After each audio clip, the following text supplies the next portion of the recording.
going on, everybody? It's your man, Louie T, back with a brand new installment of the Louie T Network podcast. Hope this Thursday is treating you well. 2 weeks away officially from the start of the 2025 NFL Draft. And a lot of our conversations from here on out will be focused and centered around the upcoming draft. Today's show is pretty much all draft talk. Last episode, we had a conversation about Sheduer Sanders. And I said, we'll come back and we'll revisit that. Today is that day. So we'll have the Sheduer Sanders conversation. Todd McShay put out an interesting, we'll call it, mock draft. How many quarterbacks did he have going in the first round? We'll talk about that and then some here on the Louie T Network podcast that starts now.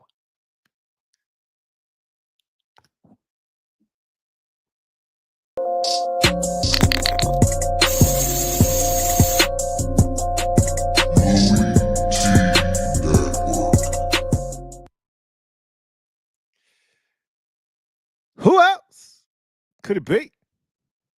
Me, your man, Louie T. Appreciate y'all for joining me here on the 496th installment of the Louie T Network podcast. I, of course, am your set man, Louie T. Thank you for joining me. Did you like my jaw grenade intro? Did you get it? No? Yes? Maybe so? I don't know.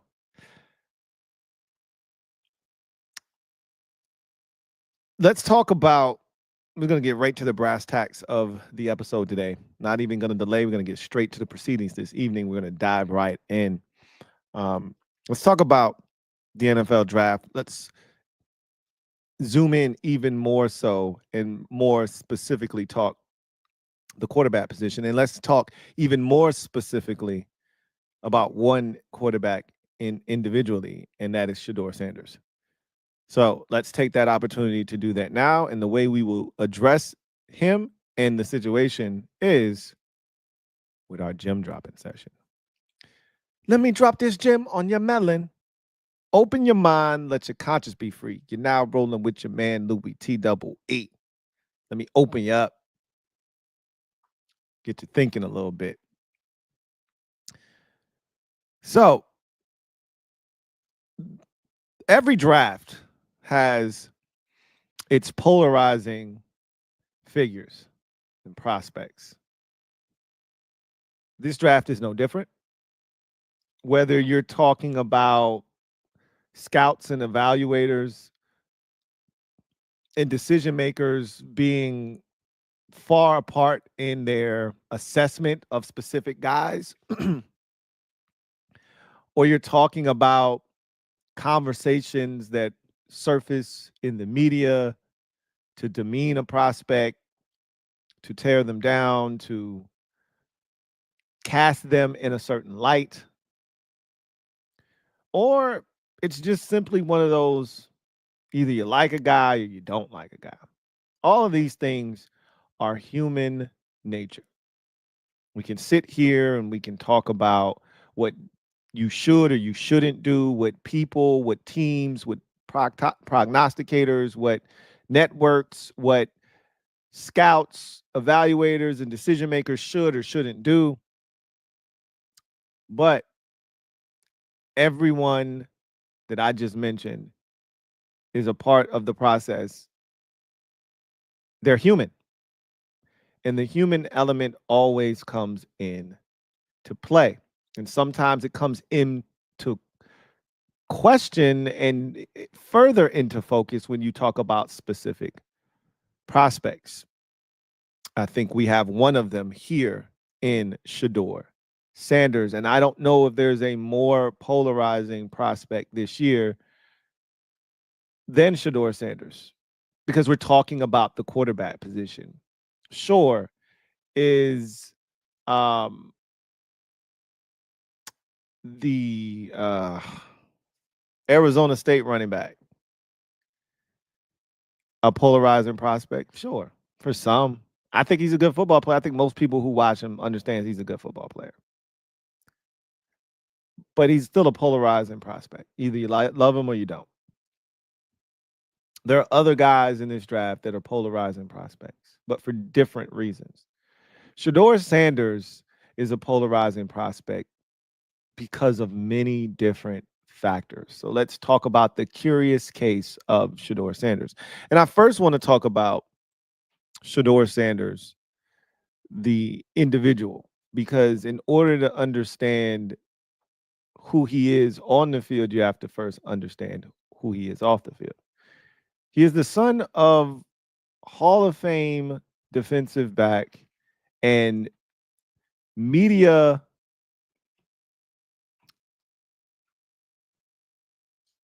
I'm trying to find the right way to encapsulate what Deion Sanders has been as a member of the media. He's been, I'd say, outspoken member of the media, former outspoken member of the media, Deion Sanders.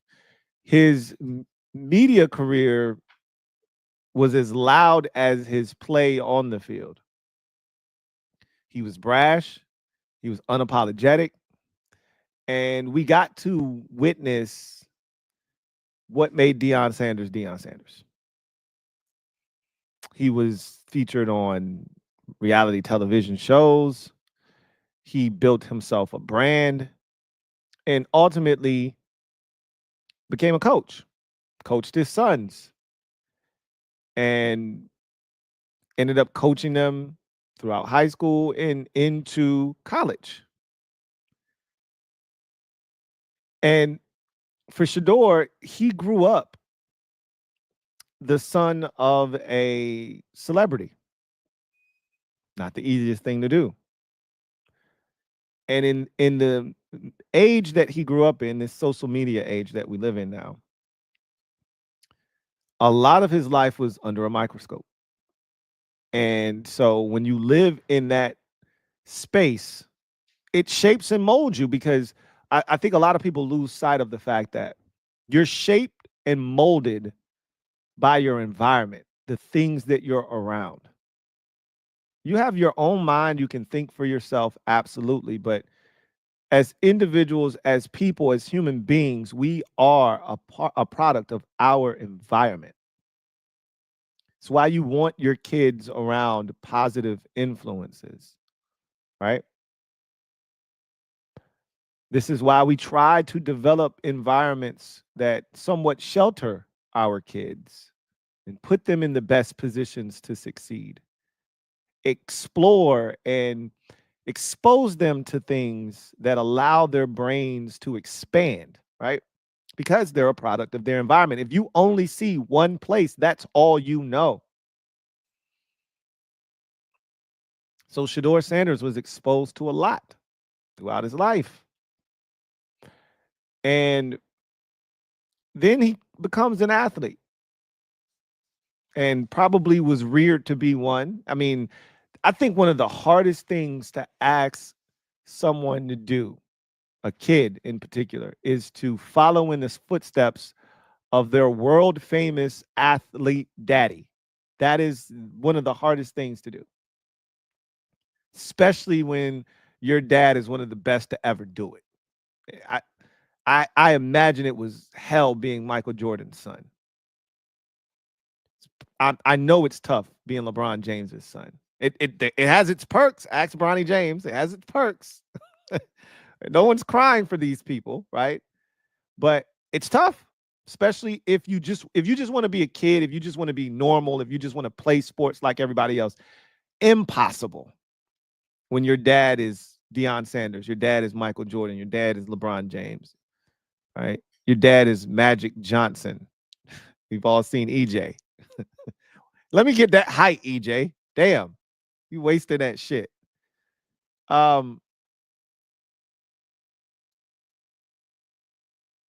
Following in their footsteps, especially if you played the same sport that they played, it's tough. A lot of pressure is being put on you. Can't wait to see what Carmelo Anthony's son looks like, right? Going to his father's, I don't want to say alma mater. I don't think he graduated from Syracuse, but he won him a natty. So that counts, right? Can't wait to see what he looks like this upcoming season. But it's tough following in the footsteps. And Sheduer Sanders is definitely his daddy's son, right? More so than Shiloh. You know, my wife always tells me that of the two, Sheduer is the one that follows Deion's lead. Whatever Deion tells him, that's what he does, right? He takes to instruction and he goes and he executes the play. Whatever Deion draws up, he goes out and he executes it. No questions asked. He knows his dad has his best interest at heart. Shiloh is the one more so that questions, that bucks back. Not always the right thing to do, but it's Shiloh, right? Deion would probably tell you that too. So, with that said, Sheduer often functions like his father. Case in point, Deion was known to be a very flashy and flamboyant collegiate athlete and professional, right? We all have seen the interviews with Deion coming out of Florida State with the Jerry curl and all the jewelry, the 872 chains, and Deion talking about how if you didn't have a top 5 pick, he wasn't going to work out for you, et cetera, et cetera. That was Deion Sanders.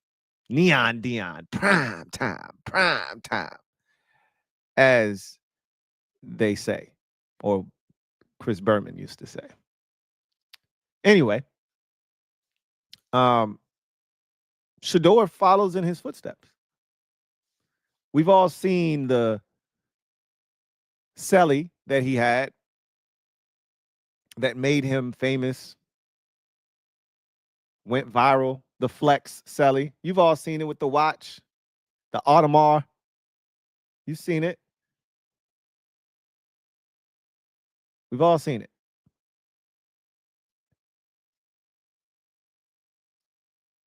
It's that type of flair.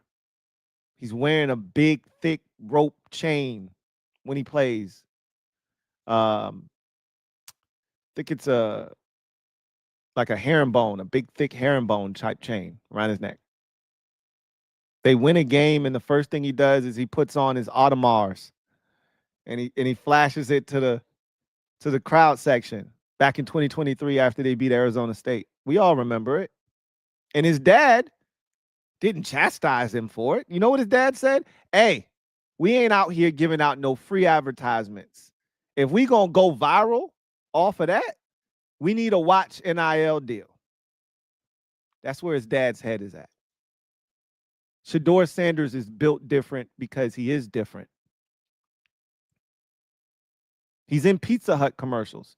And look, a lot of guys are in commercials based off of NIL deals. We've seen other quarterbacks. Caleb Williams was in Dr. Pepper commercials, before he even hit the NFL. But it's different when you're on a national stage and you're doing this and your dad's Deion Sanders. It adds a little bit more to the situation, right?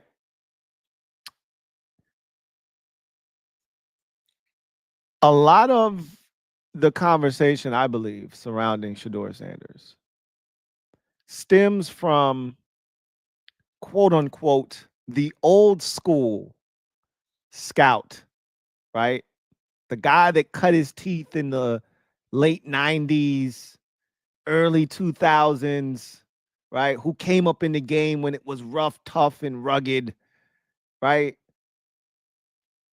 And the NIL deals didn't exist, far from it, actually. And it was a different world. And there are a lot of those scouts that still exist, GMs, et cetera, et cetera. And they don't like the flashiness.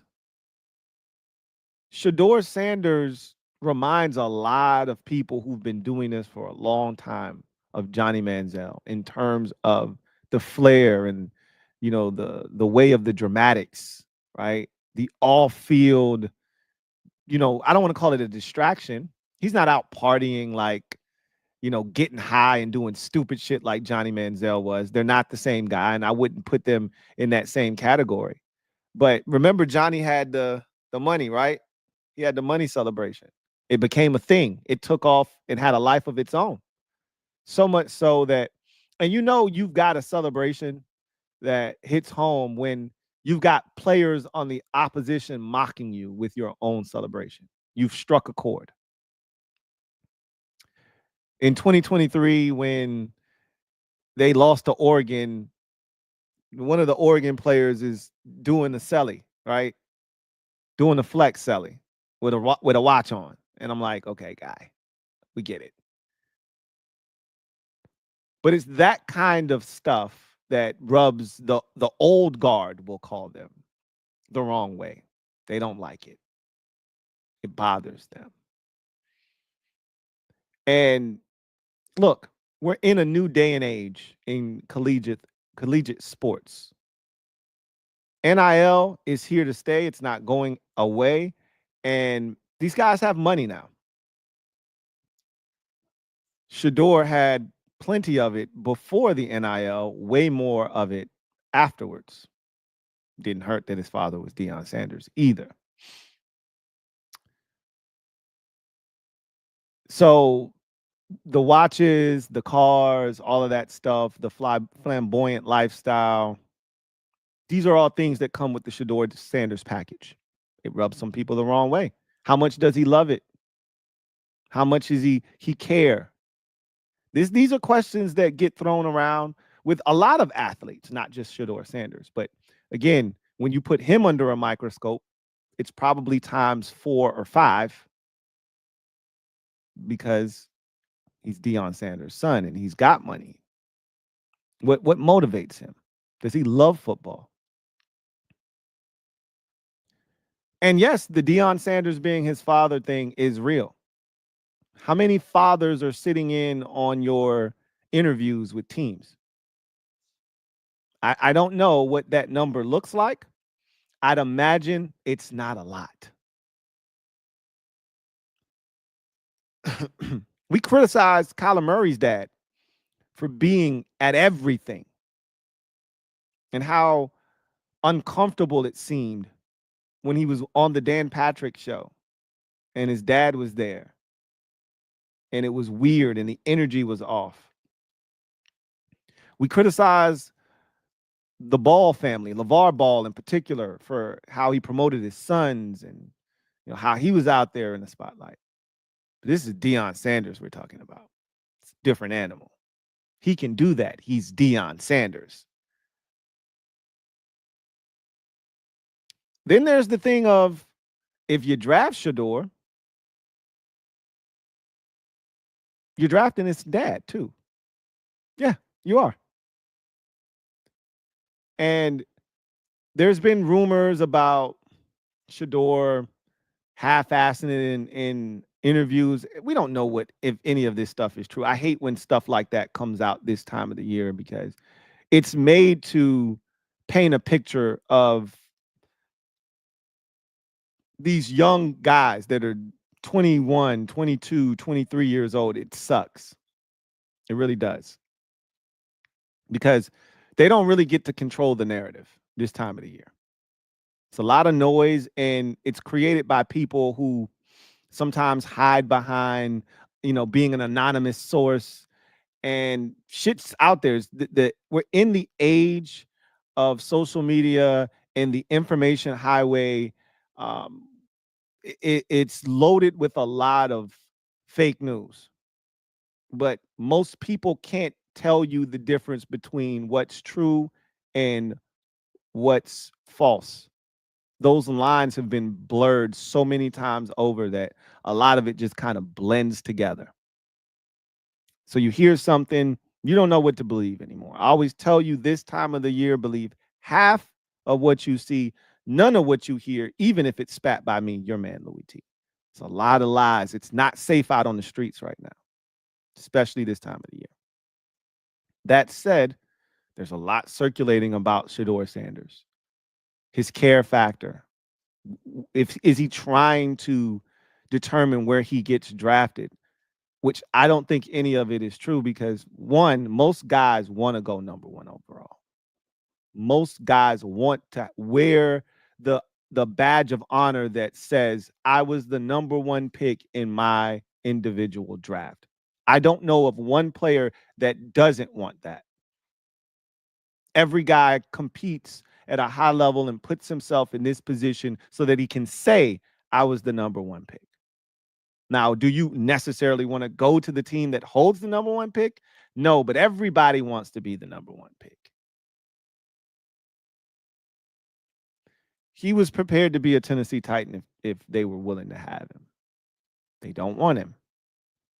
He's prepared to be a Cleveland Brown if they want him. Don't know if that's going to happen. He wanted to be a New York Giant. He wants to be a Vegas Raider. We know this for a fact. We've seen the post on social media. We saw the shoes, the cleats he created with the Giant theme colors. We know he would love to be a New York Giant. They've made moves that suggest that that isn't going to take place. So now we get to the on the field part of Sheduer Sanders. There's a lot of flashiness. There's a lot of things that can be off-putting to those who are purists, who are the old guard, who don't like flashy, who don't like flamboyant, who just want to focus on ball. Is he a great leader, or is he more concerned with looking cool on social media? These are things that people are going to say, whether right or wrong. These are the types of things that come up in conversations. I don't think he loves ball. I don't know if he puts in the time or the work. I don't know how dedicated he is. He's worried about being on somebody's red carpet, going to somebody's premiere, more so than he is worried about getting into this playbook, studying this opposition. He's worried about the jewelry and the cars and all that comes with it. Does he care about the outcome? These are things that are going to be said. It comes with the territory, whether right or wrong, whether true or false. Yes, he is Deion Sanders' son. And yes, I think there is a certain Deion factor that you do have to take into consideration about Deion knowing the league, knowing how it works. And Deion's no fool. He knows the likelihood of success plummets if you go to the wrong organization and it's not run well. Yes, Deion Sanders would like his son to go to, certain destinations. New York is a great place to be. How marketable are you in New York? Doesn't get much more marketable than that, right? You bring winning to the Big Apple, they'll love you forever. And there's a lot of endorsement deals and opportunities off the field that come with being in a city as big as New York. Why wouldn't he want his son there? Why wouldn't Sheduer want to be there?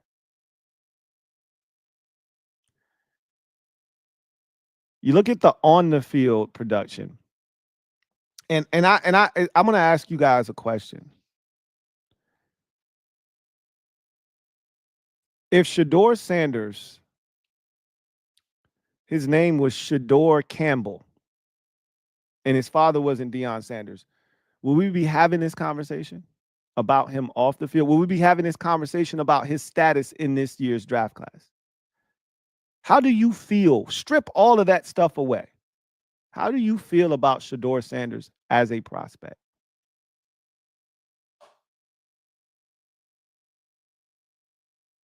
That's what I want to know from most people, like raw.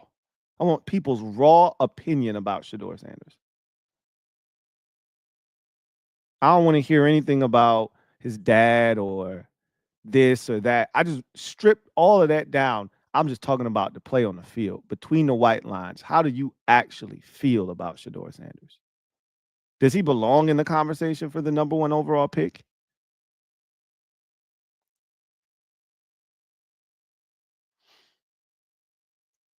When I look at Sheduer Sanders, when I watched him play, and I've watched a ton of his games, not a tremendous athlete, but he's more than capable of extending the play or utilizing his legs to pick up a first down if need be. He fits into today's NFL.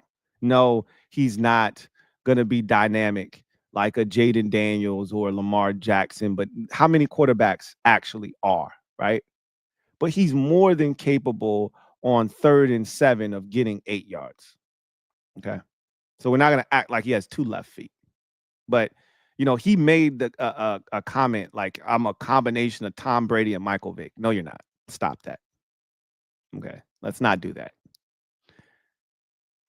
But from the pocket, I think he is very polished. He has a good understanding of route concepts, defenses. He goes through his progressions, I think, at a high level. He played behind a treacherous offensive line. I mean, you watch Colorado the last 2 years, and that offensive line he played behind has been a sieve. That's a byproduct of taking over a program that the year before you got there was a 1-win program. There wasn't a ton of talent there. So you can come in, you can hit the portal, you can try to remake and reshape that program all you want, but you can't fix everything. And they couldn't fix that offensive line in enough time to get Sheduer the type of protection that he needs or needed. That said, he made the best of the situation with what he had. Thought he gave his receivers opportunities to make plays on the football. But we know the arm talent isn't elite. Doesn't have to be. I've talked about Joe Burrow and how he's one of my favorite prospects and one of the most highly graded prospects that I've, ever watched over my, 12 plus years doing this. Doesn't have the strongest arm in the world. Joe Burrow doesn't. But he knows where to put the football, and he plays with timing and within the timing and rhythm of the play. He's extremely accurate. His ball placement is pristine. He knows where to go with the football. His brain works very quickly. And these are all winning attributes at the next level, which Sheduer Sanders has a lot of them. But what makes Sheduer Sanders stand out? That's my question. I think that's what, if you strip down everything and you look at Sheduer Sanders, what makes him stand out? It's the same question I had about Tua when he was coming out. Tua, highly accurate, didn't throw a ball with a ton of zip on it. Was a winner in college, was Tua. Made winning plays. But what made Tua special? Was it a tremendous athlete, but he can move, as we've seen? Doesn't know how to protect himself, but what made Tua special? I think we're still asking that question outside of accuracy. What makes Tua special? What makes Sheduer Sanders special?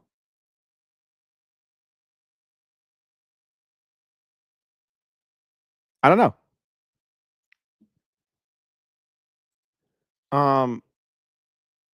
And so I asked that question because now I want to go to, where does he land? Where does Sheduer Sanders land? Because when this process first got underway, Sheduer Sanders was the #1 pick in the draft. Him putting up the, praying or the, hallelujah emoji after every Raiders loss, because the Raiders were on a crash course to be the #1 pick at the time. All they had to do was keep losing games because he felt like he was going to be the #1 pick. That narrative has changed. And he's not going to be the #1 pick. That distinction goes to Cam Ward. The Browns hold the 2nd pick in the draft. So let's go through this and see where he could go, because I don't foresee him falling very far, ultimately. Right? We could sit here and act as if this man's going to fall and plummet in this. He's not falling very far. Let's see where he can end up. There's a lot of spots. Again, keep this in mind. We have this conversation all the time. A lot of teams need quarterbacks every year. And I think the Falcons set a new precedence last year with them taking a quarterback while already having a quarterback, and not just already having a quarterback. That's not the first time we've seen a team take a quarterback. The Packers used to do it all the time, right? It's what they did with Aaron Rodgers while they still had Brett Favre. It's what they did with Jordan Love while they still had Aaron Rodgers. Like, we've seen teams take the successor way before they needed to, but they could see the writing on the wall. That's not what the Falcons did. They just signed Kirk Cousins to a massive contract that offseason and had every intention of Kirk Cousins being their quarterback for at least the next two seasons, maybe even longer, depending on how well he played.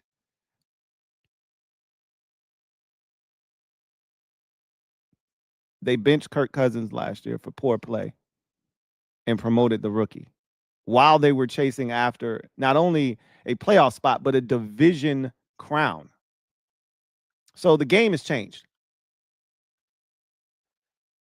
Browns could use a quarterback. There's no way Kenny Pickett is going to be their week 1 starter. It's not. No one envisions that being the case. But are the Browns going to take Sheduer Sanders? It doesn't feel like it. Doesn't feel like it. The Giants doubled down on. They doubled down on saving their GM and head coach's jobs with an S, by going out and signing Russell Wilson and Jameis Winston. They could still draft a quarterback. They're not out of the quarterback market at all. But it doesn't feel like they're going to spend the 3rd overall pick on a quarterback. At least it doesn't right now. That could change. And Sheduer Sanders could be a Brown or a Giant. Just doesn't feel like it right now, as we sit 2 weeks away from day 1 of the NFL draft. The Patriots at 4, we all know, aren't taking a quarterback. Got theirs last year in Drake May. Jaguars sitting at 5, have no interest in quarterback. Got Trevor Lawrence. Got a new coach that they think is going to unlock Trevor Lawrence. He's not going 5. Now, that's not to say that someone couldn't trade up. But again, I've already said this many a time. This does not feel like a draft that you trade draft capital to move up in. You just sit tight, and whatever falls in your lap, you take. That's what kind of draft this is. Raiders at 6. I still think this is a landing destination for him. Or at least I once did think this was a landing destination for him. And I don't think Geno Smith changes that. This is a very similar situation to the Falcons last year. They could easily take Sheduer Sanders after just extending Geno Smith here. But Sheduer Sanders doesn't fit that program. He doesn't fit Pete Carroll's DNA. Like, if Antonio Pierce was there, oh my God, Sheduer Sanders would have been the pick. For sure. That's the kind of guy that they wanted him to be with. That was the perfect match, man. I mean, AP and Dion were they're cool. All of that stuff. It would have been awesome. Dion even publicly said, I would love my son to be coached by Antonio Pierce. Pete Carroll, not into that stuff. I can tell you right now. Didn't even want Marshawn Lynch to win the MVP trophy and lost himself a Super Bowl behind that shit. Sheduer isn't his type of guy. It's not the Raiders at 6. Jets are interesting at 7 because does anybody believe that Justin Fields is the absolute, unquestioned, unequivocal answer in New York? You can't say yes. Even if you think there's a shot that he could be the guy.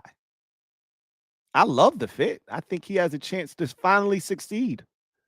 Finally find a home. If you want to undercut Justin Fields and not make him feel like he felt his entire career in Chicago. Make him feel the exact same way he felt in Pittsburgh. He's never felt like the guy. Ever. When Chicago drafted him, they did nothing to support him. Nothing. Left him out to dry, gave him had a staff that was on the way out. The next staff comes in, doesn't give him any help, test him. Then they finally see, hey, he's got a little bit of talent. They go out, they get all this stuff for him, but they only give him 1 year to figure it out. Like, okay, now we're going to give you all this stuff. We're going to give you, a new play caller again, but we're going to give you all this new stuff. Good luck. And then after that, it was curtains. Never felt comfortable in Chicago. Trade him to Pittsburgh.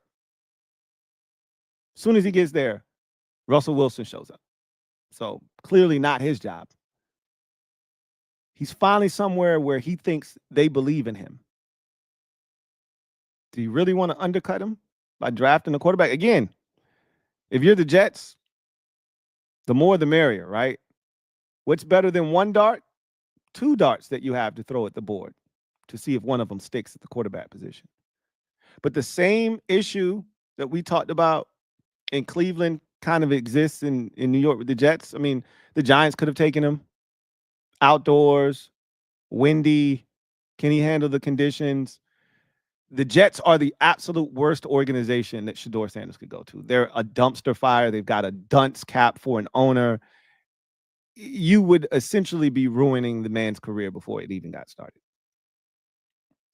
He doesn't need to be there, and I don't think he's going to be there. And we'll see if Aaron Glenn can help turn things around. But usually these organizations start from the top down, and it's not run by a very good owner. The Panthers aren't going to draft a quarterback unless they want to surprise us. The way Bryce Young ended last season, don't see the need for a quarterback there. Don't expect them to do anything there. Then there's the case of the New Orleans Saints. And this is where a lot of people, the chic pick for him to end up. I like it. It's indoors. It's still a big enough market in New Orleans. They're dying for someone to come in there and take that organization by the horns. It's not Derek Carr. We all know that. And even if you're not ready for him to start right away under Kellen Moore, he can go there, learn for a year, next year take over. And, more likely than not, if the Saints turn out to be, somewhat ass this year or Derek Carr gets injured, he'll see the field at some point in 2025 anyway. Whether Carr is healthy or not, if the Saints aren't good, Sheduer Sanders is going to see the field at some point. And you don't have to rush him. And again, the environment is controlled, but it's still a big enough market where he can, rise to superstardom. It's a good fit for him. I think the Saints are definitely a team to watch. Not going to Chicago at 10 if the Saints aren't interested. Not going to the 49ers, we don't think. Brock Purdy deal hasn't gotten done yet. I'm not saying. I'm just saying. Look, man, I kid. It's not going to San Francisco. But then there's the case of Dallas. I know they just traded for Joe Milton. I know. But this was one of the places that Deion wanted his son to go. Hell, there was all kinds of rumors about Deion becoming the Cowboys head coach when there was a vacancy there. And, him trying to coach his son at the NFL level. And Deion said, the only way I would leave for the NFL is to coach my son. Well, there was an opportunity for that to maybe take place. And there's been all kinds of rumors about Dak Prescott and this, that, and a third. He's not getting traded now. But if he has another injury-plagued season or the Cowboys get off to a rough start and he's not playing well, and I don't know if you've seen Dak, but Dak is feeling it. Dak is in tremendous shape. I don't know if you've seen. Dak looks like he's lost anywhere from 10 to 20 pounds. He looks 15 pounds lighter. Best shape I've seen him in probably since he came into the league as a rookie. I mean, he looks like he's trying to send a message like, all right, I see what y'all trying to do. Y'all trying to replace me. I'll have none of it. We'll see. But we know Jerry loves the limelight. I've also told you Jerry's no dummy. Jerry's no dummy. he's not going to end up a Cowboy. But would it shock me? No. But the Joe Milton deal makes me feel less confident that Jerry's up to no good. Right? Had he not done that, I don't know. If Sheduer falls, I could see him doing it. Nah. Dolphins, that's an intriguing spot for Sheduer because we saw what they looked like last year without Tua, and who believes that Tua is going to last? As much as I hate to say it, I could definitely see the Dolphins saying, you know what? It won't hurt to take Sheduer Sanders. I mean, the Dolphins literally didn't make the playoffs last year because Tua got hurt. The quarterback play that they had behind Tua was horrid. I wouldn't rule out the Dolphins. The Colts aren't going to draft Sheduer Sanders.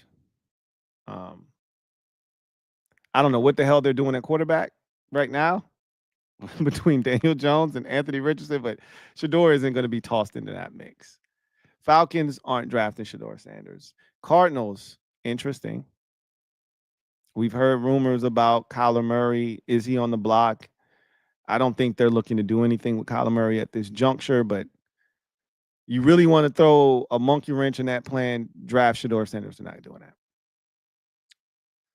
Bengals obviously aren't drafting him. Seahawks. I mean, again, Sam Darnold doesn't stop you from doing anything. Didn't stop the Vikings from drafting a quarterback last year. It shouldn't stop the Seahawks from drafting one this year. But again, don't see that as the case. Bucks are totally secure with Baker Mayfield. Broncos got their guy last year in Bo Nix. And here's where I ultimately think he ends up. If a slide happens, this is where it stops. And if you want to know if there's a team that actually might trade up in the draft, it's the Pittsburgh Steelers to get Sheduer Sanders, should he fall. And at one point, it seemed meaningless. It seemed like a moot point for Sheduer Sanders to even entertain taking a meeting with the Steelers. And I think early on in this process, he had no intentions of meeting with the Steelers. Like his dad once upon a time, who said, if you don't have a top 5 pick, what am I meeting with you for? I have no intentions of meeting with you. What pick do you have? Oh yeah, I'm out. I think Sheduer was on that same track. And then reality slapped him in the face here recently, and he realizes, oh shit, you know, there could be a slide at some point for me. There's no guarantees, but also in his mind and how you rectify the situation in your mind and make you feel good, sleep good at night is, hey, they might come up here and get me. Let me meet with them. They need a quarterback. Yeah, that sounds good. And I could see them trading up if he were to slide out of the top 10. If he gets past New Orleans, I think the Steelers become on high alert. Like the Steelers aren't trading into the top 10. But if he gets past New Orleans, you find me another team that's going to take him. That's when things get interesting. And that's when every team, I think, after probably Dallas, you wait to see what happens with the Cowboys to make sure they're not going to do anything crazy. But I think that's when you start monitoring teams, the Giants coming back into the first round. The Steelers coming up in the first round, right? That's when you start monitoring some of these teams and saying, hey, hold on a minute, wait. The Browns coming back into the first round. That's when you start watching to see what's going on here. He won't get past the Steelers wherever the hell they are, whether they sit tight at 21 and just hope he falls into their lap or they go up and get him. But that's where it ends if a slide happens at all. I still contend that he doesn't get past New Orleans at 9. And if I were the Raiders, I'd take him at 6. But I just don't think he fits Pete Carroll's, vision of what a quarterback is supposed to, be, right? USC, Pete right? Who was all about the flash, the glamour, and the glitz. Yeah, Sheduer's his guy. NFL Pete, nah. Give me Russell Wilson. That's more his speed, right? Geno Smith, that's more his speed. Sheduer Sanders is very interesting.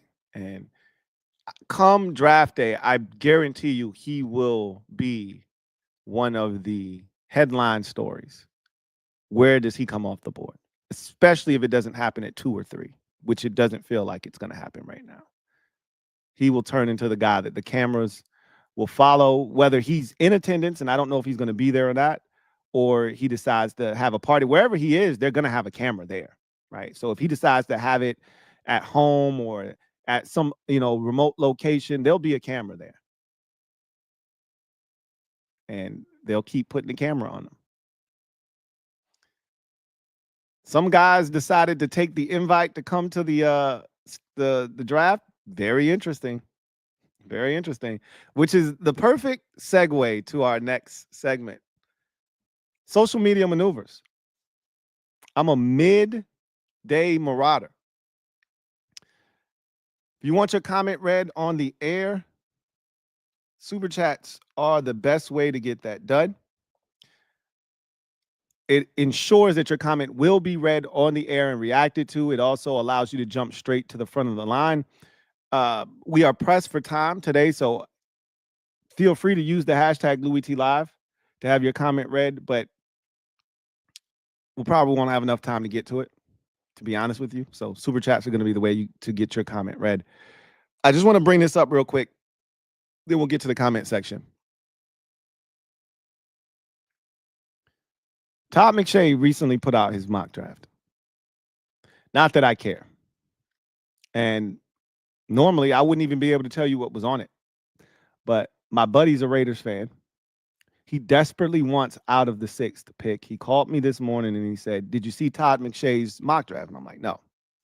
He knows I didn't see Todd McShay's mock draft. He said, "Todd McShay has given me an out." And I said, "That's cool." But I said, "I care about you.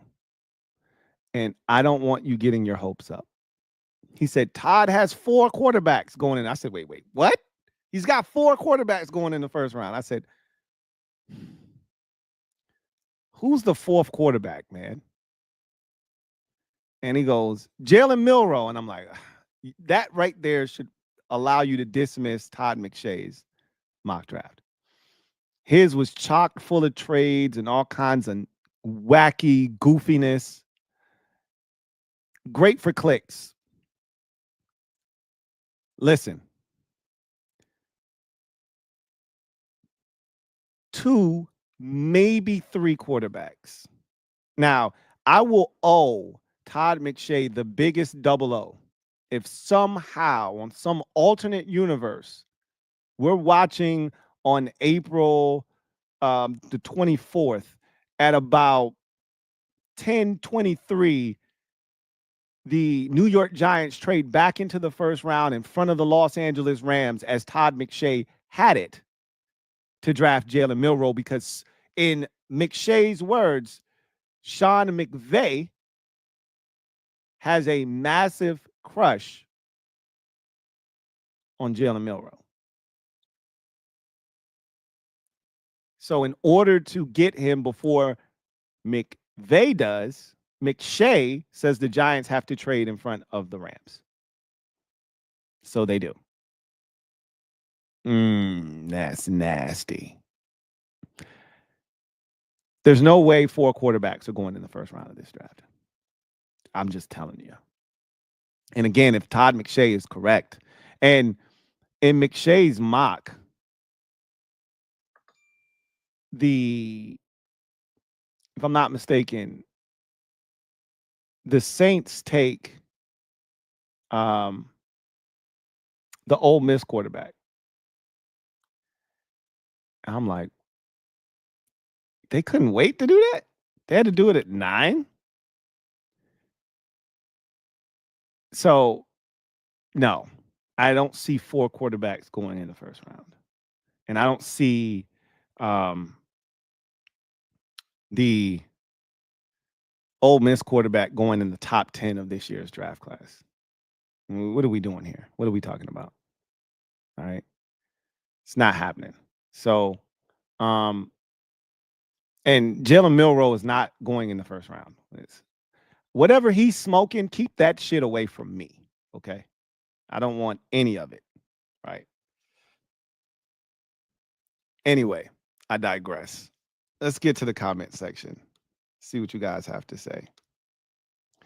John Perez. Thank you. Yes, Jackson Dart. I can't even remember his name. There's no way he's a top 10 pick. I can't even remember the guy's name. How many times have I been talking to y'all and I called him the Ole Miss quarterback? I can't even remember Jackson Dart's name. He hasn't left a big enough impression on me. I think he's got tools and he's a guy that can end up being a starter at some point, but he's not a top 10 pick. He's not, I don't think he's a first round pick. To be honest with you, I don't think he's a first round pick.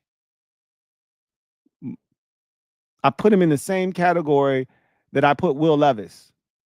Toolsy, makes you go, you're intrigued. You want to see more. That's the kind of guy you draft at the top of the second round. That's where Jackson Dart resides, and that's where he'll be picked, if you ask me. So, my guy, JP, thank you for the super chat. Greatly appreciate you. JP writes, this is such a meh QB class, it's not even worth talking about. Next year's QB class with Arch Manning and Sellers is the one everyone's excited about. We'll see.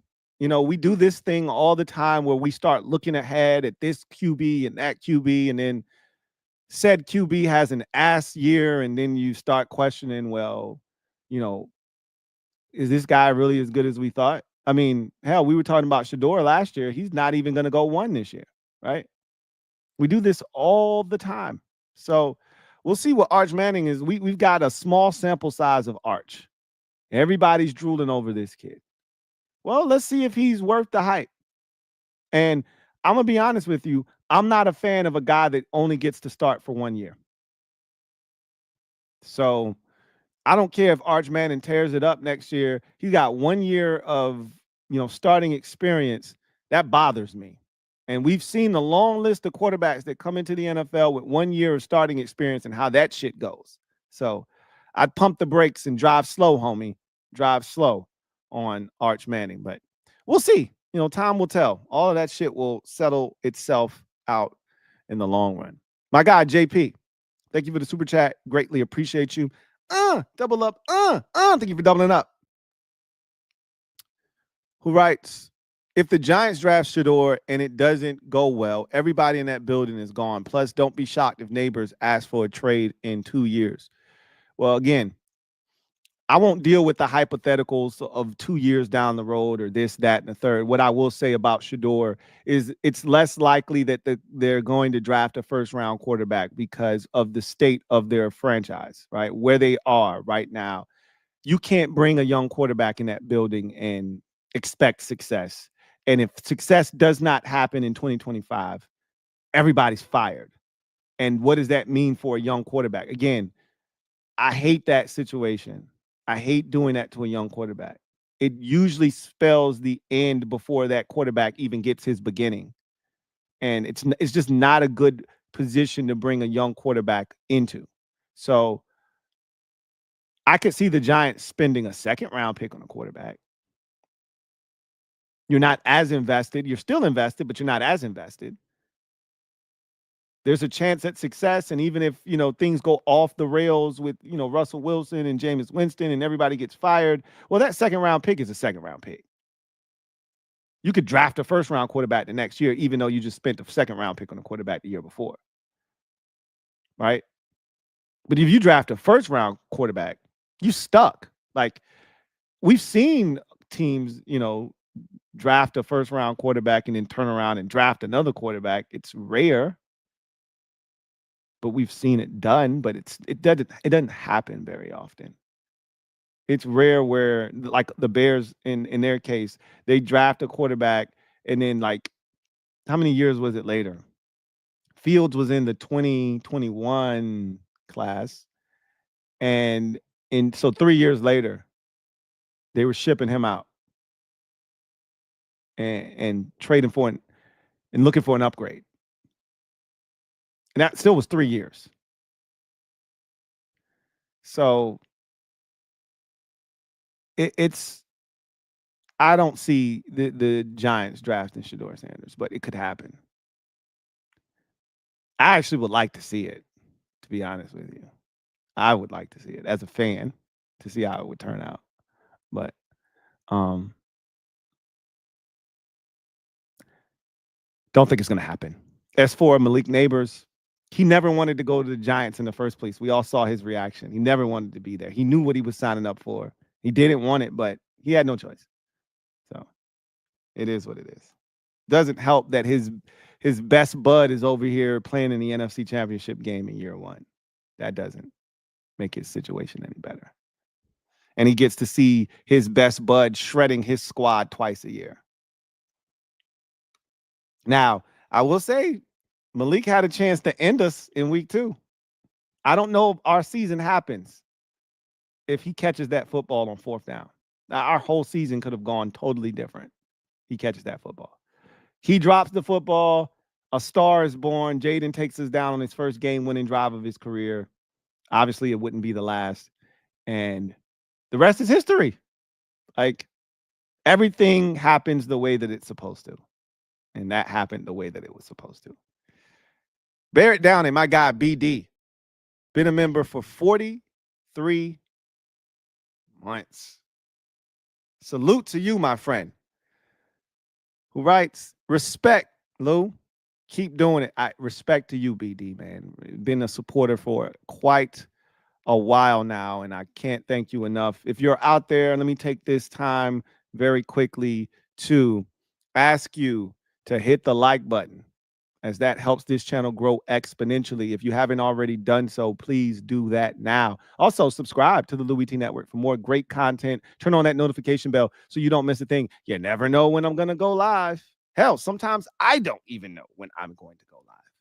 So, really appreciate y'all for that. Jacino6, thank you for the super chat. Greatly appreciate you.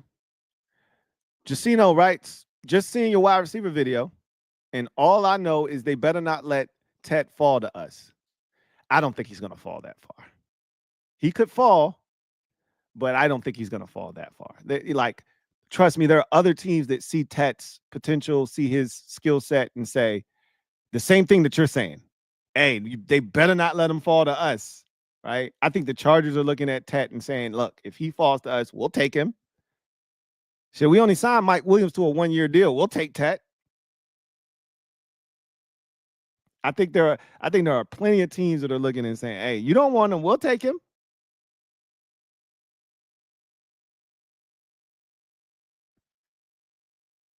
You know what I'm about to say. If you're really a 6'4", 219-pound wide receiver, I'll draft you. He won't fall to 29, man. He could fall, but not that far.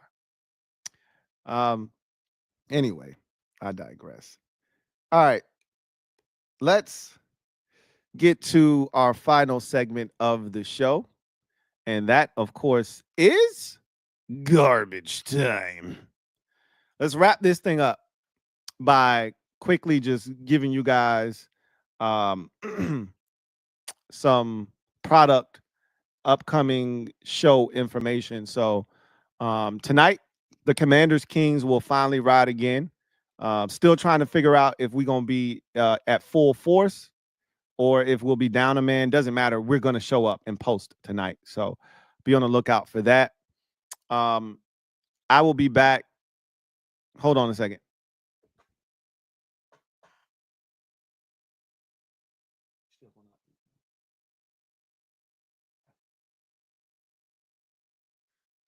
I will be live tomorrow night for the Command Post live. I got a couple of things to talk about tomorrow night. So I will see you for that. We will also have the tight ends that we will start talking about tomorrow. So keep your eyes peeled for that, among other topics. And then I think we probably start getting into mock draft season next week. Get a Commanders 7-round mock, which was very successful for me last year. I don't know if I'll be able to duplicate the success of last year's draft. It was crazy how accurate I was last year. I got 5 of the 9 picks right last year. And this wasn't, for day 1 and day 2 select. I got like 2 or 3 day. I think I got 2 day 3 picks right. How rare is that? So I can't do that again, but I'm gonna try. So and then the full first round mock is coming as well. All 32 teams. The first time, I think, since the common draft era, I think, that all 32 teams have had their own selection. You don't see this very often, is what I'm trying to tell you. So anyway, once again, I digress. That's going to do it for me, your man Louie T, here on the 496th installment of the Louie T Network podcast. I look forward to chopping it up with you guys next time, whenever that may be, probably next Monday, Tuesday, somewhere in that neighborhood on the podcast. But like I said, you will see me around draft content, command posts, Commanders Kings channel, etc. So just keep your eyes peeled. If anything noteworthy happens, I'll be back. But until then, I'm your man Louie T, signing off. You guys have a great rest of your day, and I will see you next time. Peace.